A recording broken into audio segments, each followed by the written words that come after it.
বেণী মাধব, বেণী মাধব, তোমার বাড়ি যাব। বেণী মাধব, তুমি কি আর আমার কথা ভাবো? বেণী মাধব, মোহন পাশে তমাল তরুণীলে বাজিয়েছিলে। আমি তখন মালতী স্কুলে ডেস্কে বসে অঙ্ক করি, ছোট্ট ক্লাস ঘর, বাইরে দিদিমণির পাশে দিদিমণির বর। আমি তখন নবম শ্রেণী, আমি তখন শাড়ি আলাপন। বেণী মাধব, সুলেখাদের বাড়ি।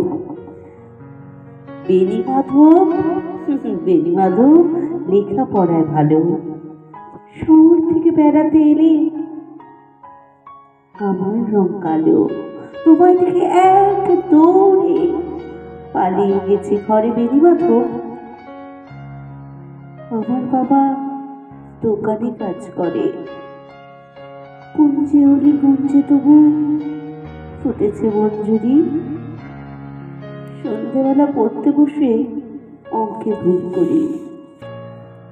আমি তখন নবম শ্রেণী, আমি তখন 16 ব্রিজের ধারে। বেণী মাধব, লুকিয়ে দেখা হলো। বেণী মাধব, বেণী মাধব, এত দিনের পরে সত্যি বলো, সেসব কথা এখনো মনে পড়ে? সেসব কথা বলেছ তুমি তোমার প্রেমিকাকে?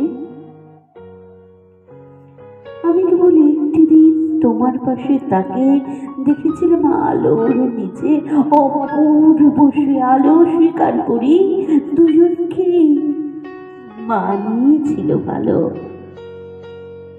জুড়িয়ে দিল চোখ আমার, পুড়িয়ে দিল চোখ। বাড়িতে এসে বলেছিলাম, ওদের ভালো হোক, ওদের ভালো হোক। রাতে এখন ঘুমোতে যাই একতলার ঘরে, মেঝের উপর বিছানা পাতা।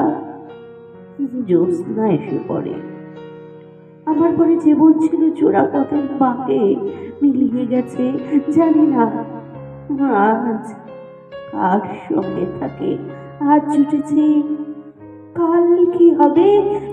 কালের ঘরে শুনি আমি এখন এই পাড়ায় সেলাই দিদিমণি। তবু আগুন, বেণী মাধব, আগুন জ্বলে কই, কেমন হবে?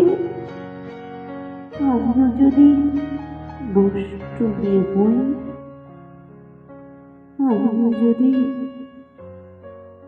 নষ্ট মেয়ে হই।